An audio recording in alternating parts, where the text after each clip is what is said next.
pastor Leila de Macalão, pastor Arthur da Silva Júnior, pastores,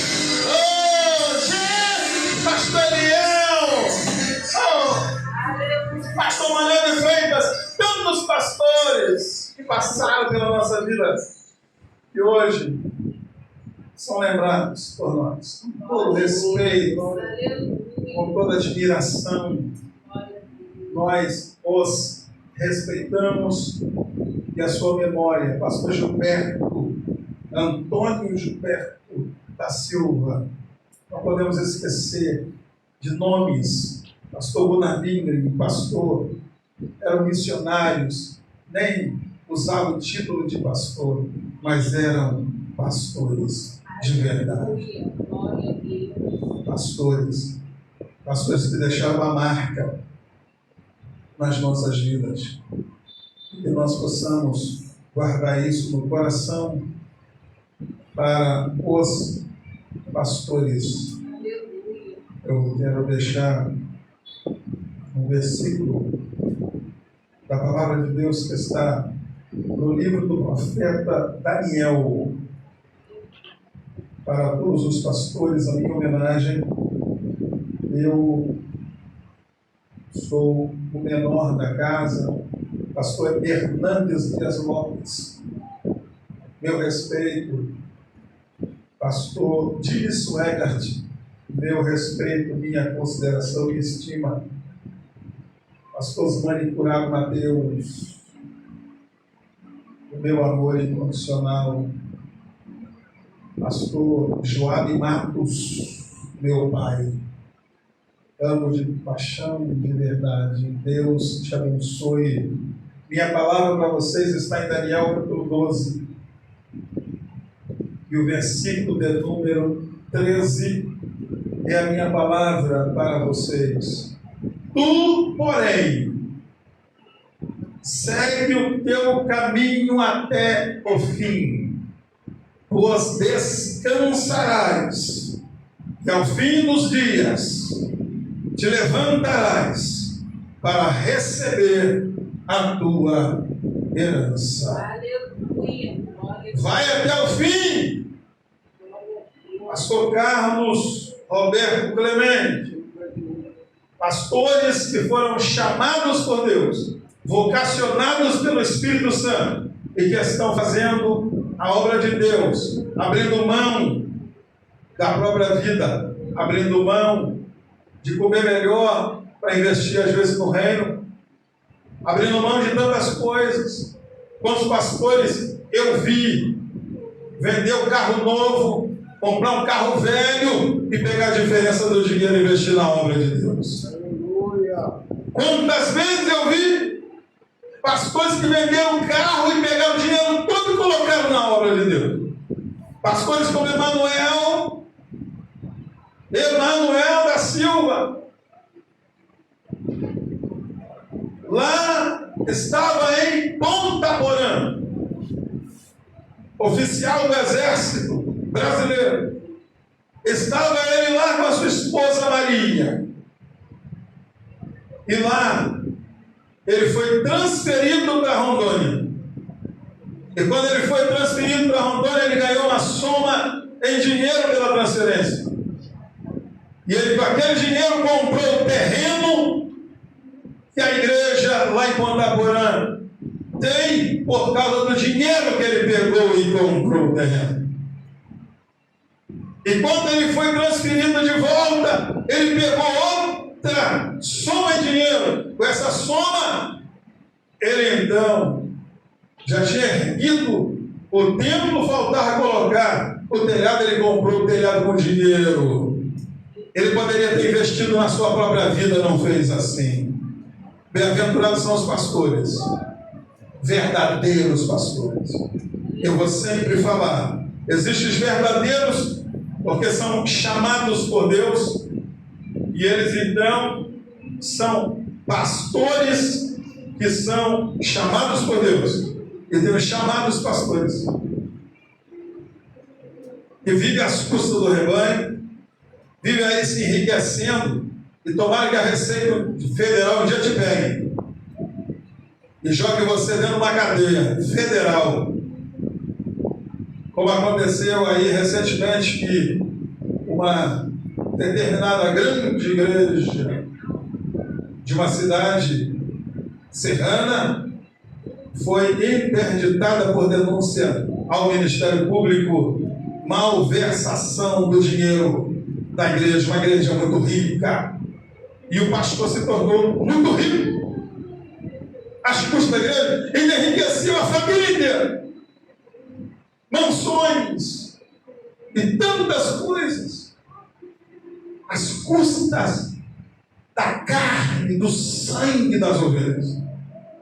Isso é uma abominação. Eu prefiro morrer pobre. Eu nasci aqui, em colégio. Moro aqui nos fundos da igreja, Assembleia de Deus, central de colégio. Vou morrer aqui. Tem gente que, mas pastor, o senhor vai lá para a Barra da Tijuca? Alguns pseudo-pastores já perguntaram isso. Rapaz, eu comecei aqui em colégio, já estou na Barra. Eu disse, eu estou também na Barra. Mas na Barra da Saia do Espírito Santo. Aleluia. Na Barra da Alta, da Barra do vestido de Jesus. É dessa Barra que eu quero viver. Glória a Deus. Aleluia. Eu quero viver dependendo da graça, da misericórdia, da compaixão, do favor, que eu não mereço. Glória a Jesus. Mas que Ele olha para mim e Ele diz, a minha graça te basta. Porque o meu poder se aperfeiçoa na tua fraqueza. E aí quando você pensa que você está fraco, aí é que você está forte. Oh, glória a Deus. Nesta noite eu quero trazer uma breve palavra para a igreja do Senhor. Eu já comecei essa mensagem há algum tempo, não completei essa mensagem. Isso acontece normalmente comigo, já faz parte da minha vida. Na verdade, quem conhece sabe. Porque Deus, Ele tem controle da minha mente, tem controle da minha vida. Coisa que muito pastor aí, que se diz pastor, não sabe, não tem. Eles vivem agarrados a um sermão, a um papel, e o sermão está aqui. Mas a palavra da boca ainda escreveu Salomão. Ela vem do Senhor. Então eu posso falar até, mas eu planejo, eu escrevo, isso é comigo. É o que eu ensino quando dou aula de homilética. Não é? Ó, o sermão é contigo, orar é com você, buscar é contigo, escrever é contigo, estudar é contigo. Mas quando chegar lá, pega a sua vida, coloca na mão dele e deixa ele te usar. Glória a Deus, aleluia. E aí pode ser que não fique bem do jeito que você escreveu. Mas se não ficar, pode ficar tranquilo, que se é ele que está falando, fica bonito. Glória a Jesus. Mateus capítulo 6, verso 6, é a palavra que eu quero trazer para a igreja como título, a oração feita em secreto. Olha que coisa linda. Um pastor de verdade. Eita Deus, que nego bonito. Ainda vou ficar assim. Feliz de andar. Ainda vou ficar nesse estilo ali, na tela ali. Glória a Deus. Obrigado. Deus abençoe.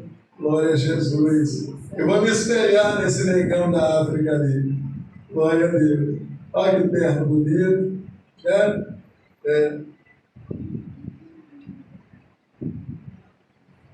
A barba de Arão. É um pouco gordo, né? De Arão era mais comprido, mas tudo bem.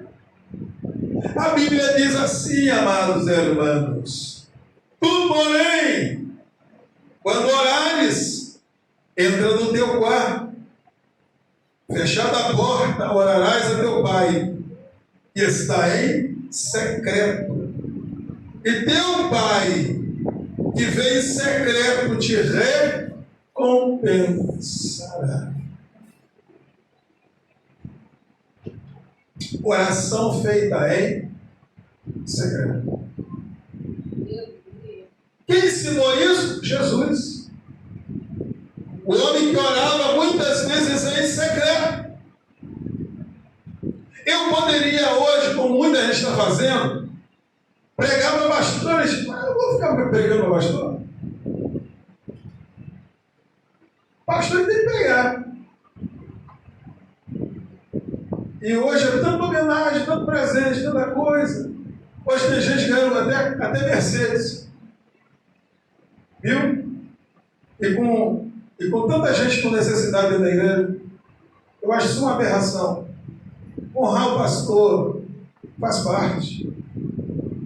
Até porque o pastor, como dizia o pastor Horácio da Silva Júnior, para mim, e eu não sei para quantas pessoas ele compartilhou isso, mas ele dizia, pastor, o nome é ocupado. Porque a pessoa mais ocupada não é engenheiro, não é mecânico, não é nada disso, porque todo mundo tem hora para conversar e hora para trabalhar.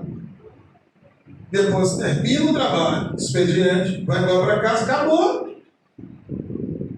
E se trabalha até sábado, ele trabalha sábado, domingo, ele esquece até que a empresa existe, e ele fica lá tranquilo com a sua família, e assim, o pastor não é assim. Domingo é o dia que o pastor mais trabalha, mais se importa, e quanto maior a igreja, maior é a preocupação. Eu estou falando de pastores, viu? Guarda bem isso. Eu não falo de qualquer um, eu falo de pastores. Eu estou falando de quem cuida de pessoas, zela por pessoas, e vai apresentar, como o escritor aos Hebreus deixou muito bem registrado no capítulo 13 de Hebreus, verso 17, está lá: pastor vai prestar conta das ovelhas. Então, eu fico observando o seguinte: esse tipo de homem, ele tem uma vida totalmente ocupada. Ele vive orando, ele não tem hora para orar, não. Ele ora o tempo todo, porque os problemas também é o tempo todo. E ele vive em função do rebanho. É por isso que ele sacrifica a família. Pastor de verdade, ainda que ele tire 15 dias de férias, ele não vai conseguir ficar totalmente desligado. Ainda que ele tenha uma diretoria maravilhosa, ainda que o vice-presidente seja show de bola, ele não vai conseguir se desligar totalmente. Eu digo que isso já aconteceu inúmeras vezes, eu nem sei o que é férias. Porque férias é quando você desliga a sua mente e desliga o seu corpo das coisas. É descanso da mente e do corpo. Se você vai para um lugar, não importa onde seja, e lá você não descansa a sua mente, o seu corpo logo também não descansa. E nós que somos psicoterapeutas entendemos bem desse assunto, né? Se a mente não descansa, o corpo padece. Então, Jesus tinha o costume de orar em particular, em segredo. Se você olhar Mateus, capítulo de número 14, você vai ver que Jesus sobe ao monte e vai orar sozinho, mas antes dele ir, ele obriga, é o termo, lá no verso 22, ele obriga os discípulos a entrar no mar e atravessar para o outro lado. Se vai lá para o outro lado, os discípulos entram, ele sobe o monte e ele fica ali sozinho, oração em segredo. Jesus fica sozinho. Se você for tomar Mateus 26, você vai ver que Jesus levou os discípulos ao Getsemane, mas lá no Getsemane, os discípulos não oraram. Eles dormiram. E por 4 horas, Jesus orou sozinho. Jesus orou em segredo. Jesus teve sustento no seu ministério na oração. E ele nos ensina que a oração faz parte da vida do crente e muito mais na vida do obreiro. O obreiro é atacado, sua família, já que não alcança às vezes o obreiro, o pastor, o couro come na sua família. Para quê? Tirar o pastor do alvo, tirar a mente dele, fazer com que atinja ele de uma forma secundária. Já que não dá para atingir direto ele, eu vou atacar a mulher dele, eu vou atacar os filhos dele, eu vou atacar tudo em volta dele, porque assim eu mino a resistência dele. Mas se o homem tem uma vida de oração, se ele tem uma intimidade com Deus, veja bem, é bom que o marido, tenha um quarto com porta para que ele fique a sós com sua esposa. Quando ele fica a sós com a sua esposa, ele então compartilha com ela momentos de intimidade.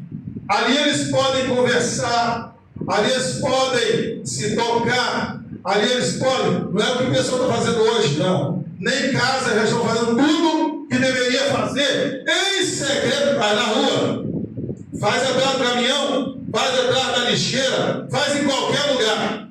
Mas, olha bem, o compartilhar intimidades é dentro do quarto, em secreto, em particular.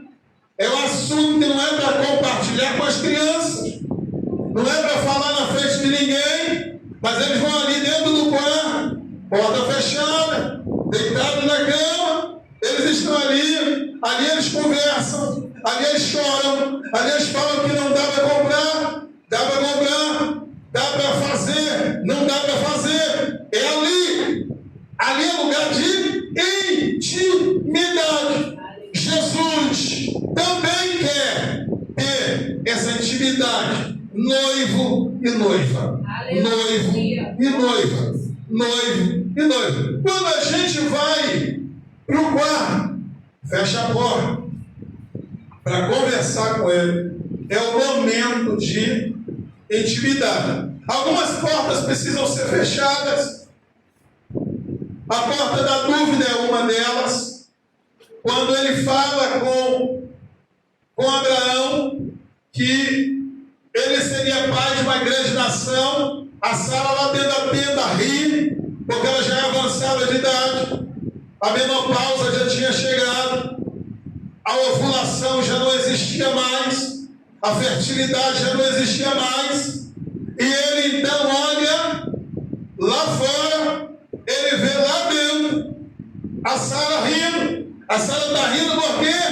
Porque ela está dizendo no seu coração que aquilo é impossível, aquilo é uma loucura, aquilo jamais aconteceria. Quantas vezes nós estamos assim também em relação às promessas de Deus para a nossa vida, em relação aos sonhos de Deus para a nossa vida. Deus não sonha, alguns bobos falam isso, mas ele projeta sonhos.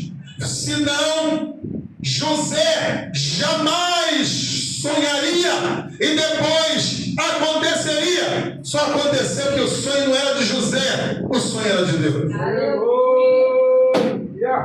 Deus consegue colocar o seu pensamento, o seu querer, a sua vontade. Ele consegue colocar isso, projetando isso dentro da mente. Enquanto você dorme, o Deus que não dorme projeta sonhos em você. Enquanto você dorme, o Deus que não dorme conspira contra os seus adversários a seu favor. O Deus que não dorme, enquanto você dorme, trabalha a seu favor. Começa a trabalhar para quando você acordar, o dia ser diferente. Quantas vezes o terror noturno passou por lá, você nem viu, porque você estava dormindo. Mas o Deus que não dorme, Eu estava lá guardando você.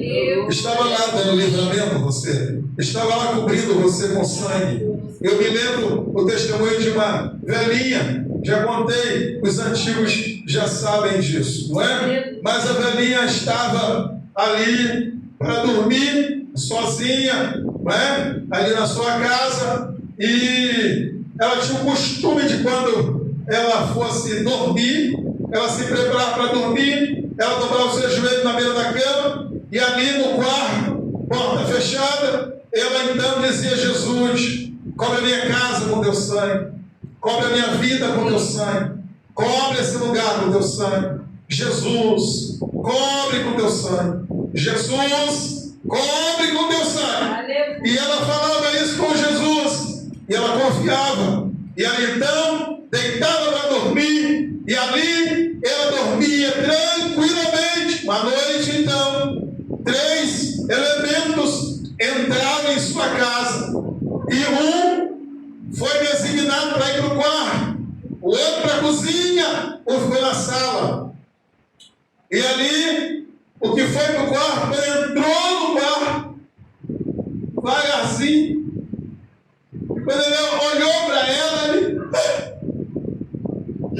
ficou espantado, olhando aquela cena, e começou a chorar. E ele chorando. De repente, ela acordou, olhou para ele e disse: o que foi? Ele tomou um susto muito grande e disse: eu não fiz nada com a senhora. E com a arma na mão, eu não sabia o que fazia. Ele disse: eu não fiz nada com a senhora, me perdoa. E ela disse: perdoar o que, menino? A senhora está coberta de sangue, está tudo coberto de sangue. Tem tanto sangue aqui. Olha bem, que coisa linda quando você ora em secreto. Olha o que acontece. Olha o fruto de orar em secreto. Ela orou sozinha. Parecia que ela não falou com ninguém, mas ela falou com aquele que ainda tem sangue nas mãos. É por isso que João escreveu que, se você estiver em comunhão uns com os outros, o sangue de Jesus Cristo lhe purifica de todo pecado. Ainda tem sangue jorrando das mãos do Cordeiro.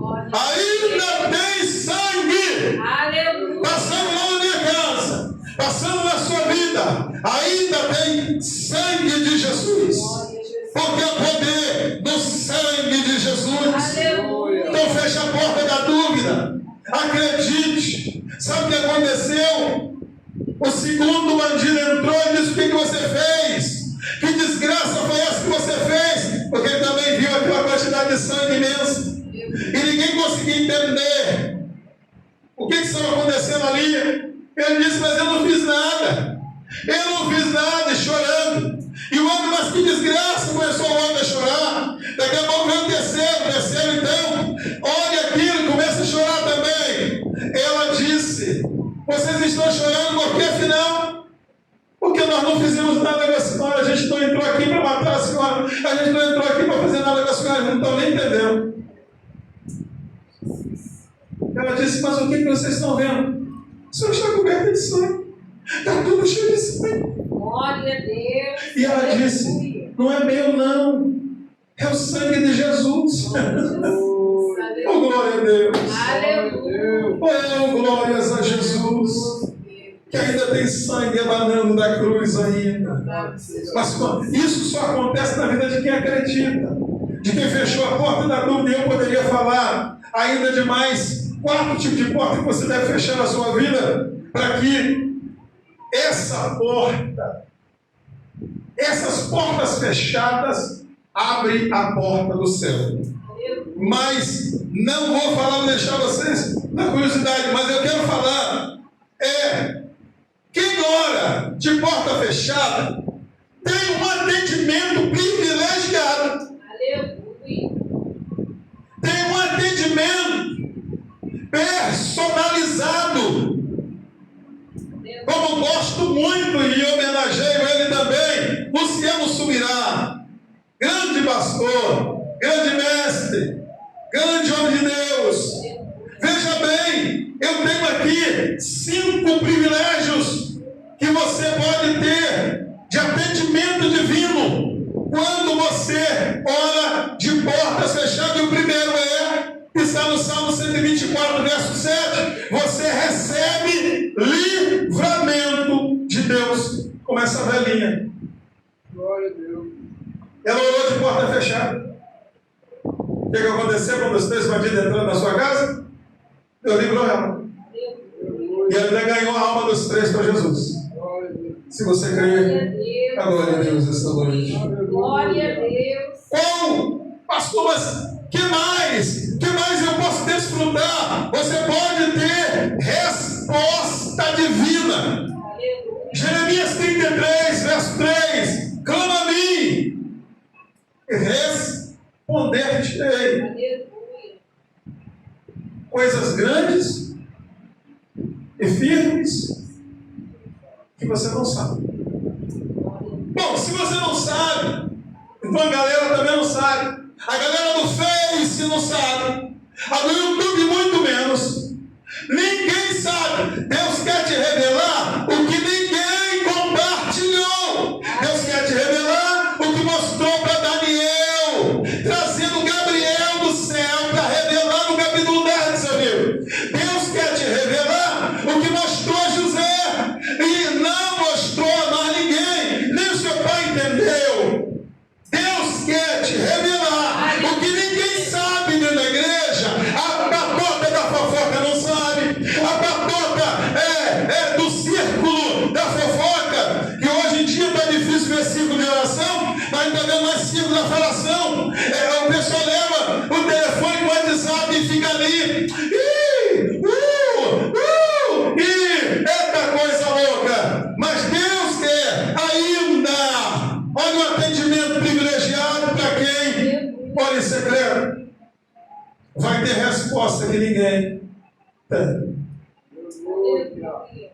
Vai ter uma conversa que ninguém ouviu. É só você e Deus. Interessante que quando Deus deu sonhos a José, o sonho não foi coletivo. E mesmo José contando o sonho, o resultado foi totalmente diferente daquilo que ele esperava. Ele esperava que todos fossem ficar alegres porque ele teve um sonho. Não foi isso que aconteceu. Ele sonhou e o clima, que já não era muito bom, ficou pior. Terminou sendo vendido como escravo. Terminou sendo escravo lá no Egito. Terminou sendo aliciado, assédio moral e sexual dentro da casa de Potifar. De lá foi para a cadeia. Lá na cadeia foi esquecido. Oh, meu Deus! Quantos anos se passaram até que essa resposta de Deus se efetivou, encarnou, criou vida. Por isso eu quero dizer para você, uma palavra de Deus para o seu coração está borbulhando aqui na minha alma. Deus está dizendo que tudo aquilo que Ele te revelou em secreto, não importa quanto tempo passe, Deus vai fazer nascer. Deus vai fazer germinar. Deus vai fazer crescer. Deus vai fazer brotar. Deus vai fazer ainda frutificar com você em vida. Você vai contemplar a promessa. Deus não podia dizer para Abraão: eu vou te dar um filho. É uma promessa. Eu vou te dar um filho. Abraão, irmãos, viu Isaac casar. Oh, beleza. Não foi só ver o Isaac nascer e depois morrer. Não. Ele desfrutou da promessa. A promessa se cumpriu. Ele viu: Deus é fiel. Deus é fiel. Deus é fiel. Mas não ficou só nisso. Ele viu Isaac crescer. Ele viu ele se tornar adolescente, se tornar jovem. Ele mandou buscar uma esposa. Ele casou um menino e passou o legado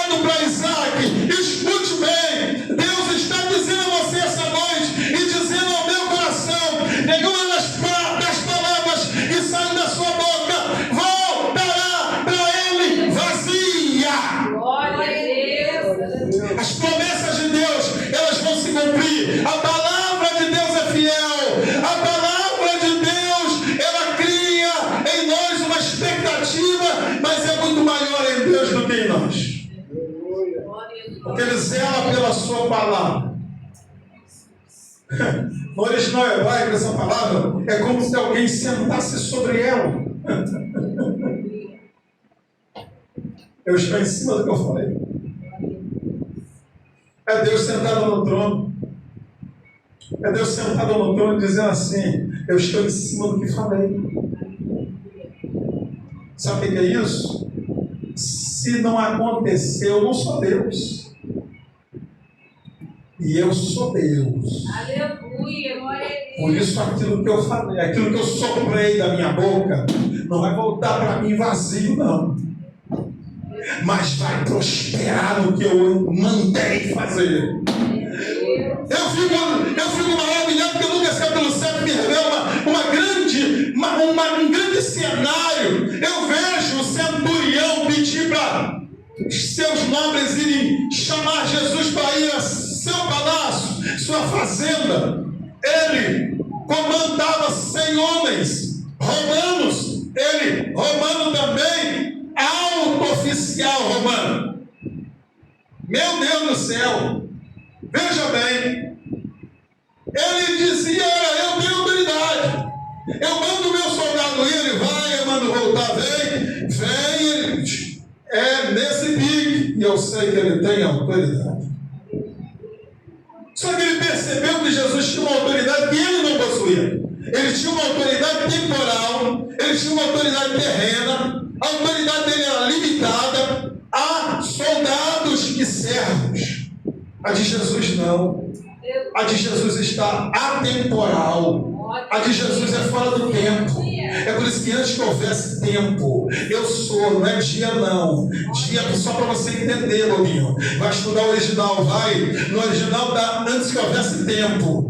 Antes que houvesse tempo, espaço, antes que houvesse qualquer coisa, eu sou. E ninguém há que possa escapar das minhas mãos, operando eu. Quem é que impedirá? Sabe o que é isso? Sou intransponível, sou ilimitado. Até vocês só vão até a parede. Vocês só vão até onde o espaço físico alcança, até onde a capacidade física leva. Mas eu não. Eu estou acima do tempo, acima das limitações, acima das dificuldades. Eu estou acima. Aleluia. E aí eu pergunto, operando eu: quem vai me impedir? Quem é o besta que vai se levantar? Porque antes que houvesse qualquer coisa, eu sou. Aí Jesus, para confundir a cabeça dos escribas, dos fariseus, dos idiotas do seu tempo, todo mundo tentando testar ele, essa coisa toda, e ele está: antes de Moisés eu sou. Ai. Mas o pai Abraão, eu sou. Aleluia. Eu sou. É por isso que ele se apresentou para Moisés lá na sarça. Vamos lhe perguntar quem te enviou. Diz o quê? O eu sou. Sabe por quê, irmão? Se ele é, o que eu sou? Ai. Está entendendo? A resposta vem dele. Terceiro, atendimento privilegiado de quem ora de portas fechadas. E aí, eu estou falando: fecha a porta. Viu? No WhatsApp, no Facebook, no Instagram, no YouTube, fecha a porta. Não leve para o seu aposento particular, para o seu lugar secreto. Não leve mais nada além do seu coração. Glória a Jesus. Olha bem, quem vai para lá, olha o atendimento, conquista tesouros de Deus. O que está em Deuteronômio 28, versículo 2, lá no verso 12 diz assim: abrirei o meu tesouro no céu. Eita glória. Para quem? Para quem? A resposta do verso 1. Para aquele que atentamente ouvir a minha voz, tendo cuidado de fazer tudo aquilo que eu lhe ordeno. É para esse fiel, É para esse obediente que Deus abre. Deus abre o quê? O tesouro. Isaías 45, versículo de número 3. Está lá também. Deus vai abrir. Deus vai abrir para quem? Para quem? Para mim. Mas um privilégio para você que ora em secreto. Você vai possuir a presença real do Espírito Santo. Esse. Tu não vai orar sozinho. Olha, Gálatas 4, versículo de número 6. A Bíblia diz: porque vós sois filhos, enviou Deus ao nosso coração o Espírito de seu Filho, que clama: Abba, Pai. Abba, no original é Pai. No original grego é Pai. Papai. Paizinho. Eu acho bonito quando, na gravação dessa canção que Diante do Trono gravou ao vivo, no momento que eles estão cantando essa canção, no momento lá, Ana Paula Valadão começa quebrantada no espírito de adoração e adorando no espírito. Ela diz: como crianças, nós entramos no teu reino, chamando nosso Pai. Eita. É nesse espírito que a gente precisa entrar no secreto, no particular. E aí ele vai falar com a gente como filhos. Ele vai se revelar como Pai. Ele vai dizer: eu sou teu Pai. Você pode contar comigo.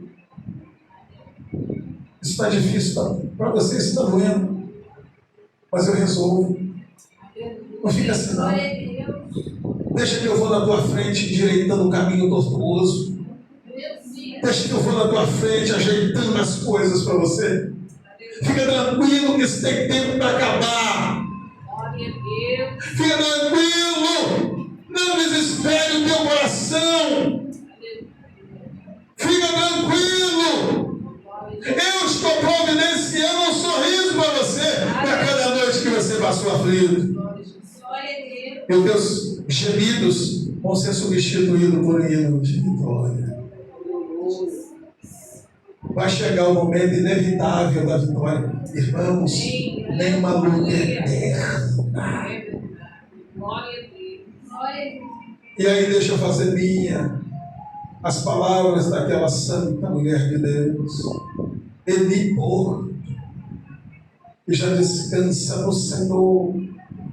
Ela dizia: Deus não precisa de muita coisa para operar. Num minuto Ele transforma pobre em nobre, e num minuto transforma nobre em pobre.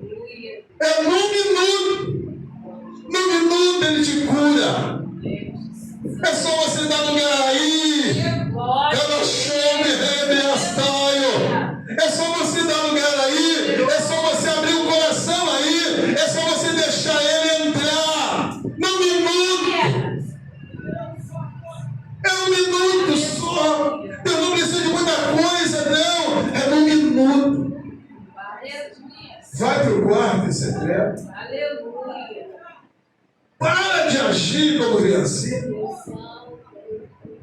Vai. Entra no secreto, no particular. Vai lá. Vai conversar com Deus. Descansa em Deus. Às vezes a gente tem que pregar dentro de casa, né? E às vezes as pessoas começam a perder o controle das coisas. Essa semana o diabo essa semana que passou, né? Já ia tentando tirar o nosso equilíbrio, mas o Espírito Santo, na mesma hora, ele vem e ele fala: calma, que eu ainda estou no controle. Glória a Deus. Glória a Deus. Ou você quer o controle? Não, quero não. Tem gente que eu quero. Não, eu não quero não. Eu quero que a minha casa continue sendo governada pelo Senhor. Eu quero cantar, minha vida está na mão de Deus. Meu propósito está na mão de Deus. Tudo está nas mãos de Deus. Eu quero deitar para dormir. E eu quero saber que Deus é que guarda a minha esposa. Deus é que guarda a minha filha. Eu quero confiar que a minha filha vai descer a rua e vai voltar para casa, porque anjos vão com ela. Eu quero confiar que meu neném vai estar lá na escola guardado pelo céu. Quero confiar que a saúde está nas mãos de Deus. O sopro de vida, as artérias, as veias,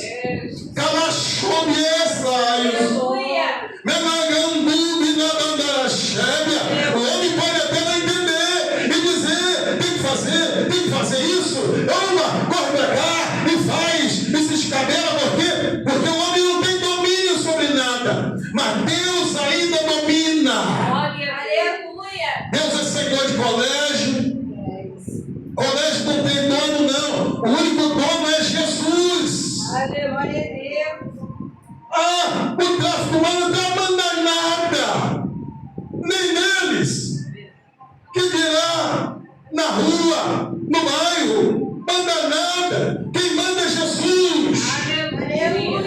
Jesus fala, então é. Jesus fala, vai, então vai. Deus fala, não vai, não vai. Deus fala, vai amanhecer, amanhece. Mas se ele falar, não anoitece hoje.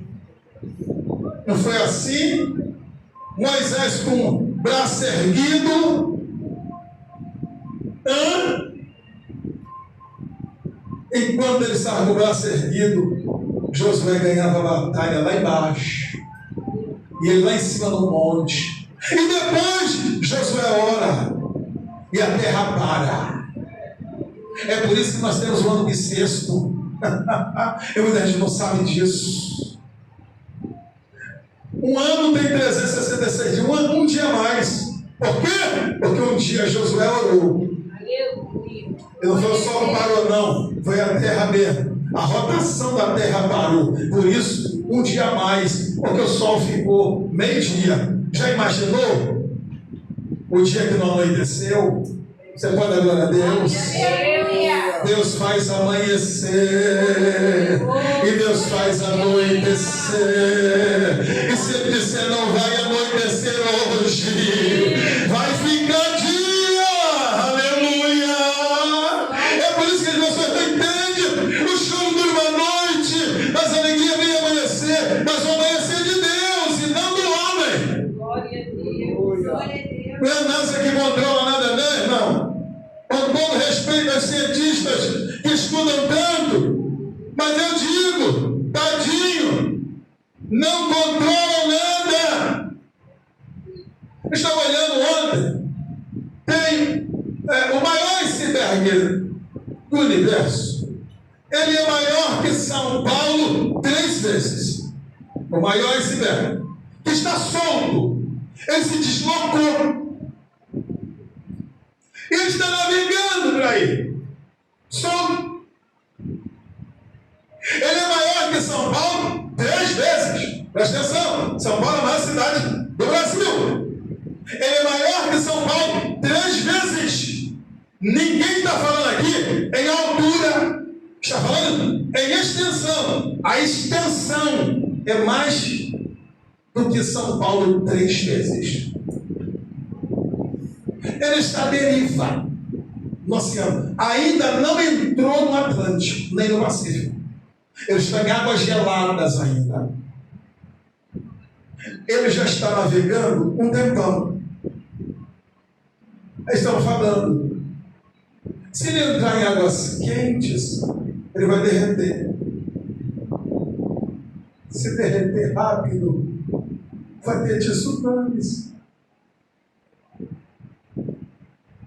Mas, como ele está em água gelada, ele está preservando. Irmão, quem está segurando esse iceberg? Glória a Deus. Glória a Deus. Está vendo? A NASA não consegue nem monitorar e nem dizer, não dá um prognóstico. Não. Viu? E repito com todo respeito aos cientistas da NASA, que são os maiores do mundo. Eles não conseguem dizer a dimensão do degelo dos trópicos, das bolas de fogo que o sol cospe e muda as estações. Na hora de chover é o sol de rachar, na hora de sol é chuva, até inundar tudo e ninguém entende. São as bolinhas de fogo maior que a terra que ele cospe. Mesmo quando ele fica assim engasgado igual a minha sogra, aí ele cospe. Bola de fogo maior que a terra. E quando essas bolas de fogo vêm chegando na atmosfera, muda o clima. Então, você pode adorar a Deus e lá em secreto Ele te atende de uma forma privilegiada. Ele te fala o que a NASA não sabe. Ele te conta o que ninguém sabe. Ele te mostra segredos que ninguém conhece. Olha que vantagem de orar em secreto. Para terminar, orar de portas fechadas tem um atendimento privilegiado. Sabe por quê? Deus te responde no ato da oração. Eu acho lindo isso, porque se você tomar Daniel, capítulo 10, eu vou encerrar a mensagem dessa forma. Se você olha o versículo de número 12. Daniel orava em secreto. Olhe bem. Pastor, eu não estou vendo nada. Olha o que Miguel, ou seja, Gabriel, fala com Daniel.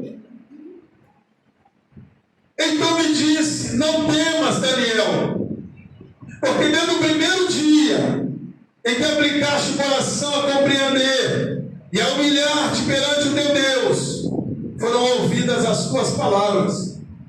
E por causa das tuas palavras é que eu vim.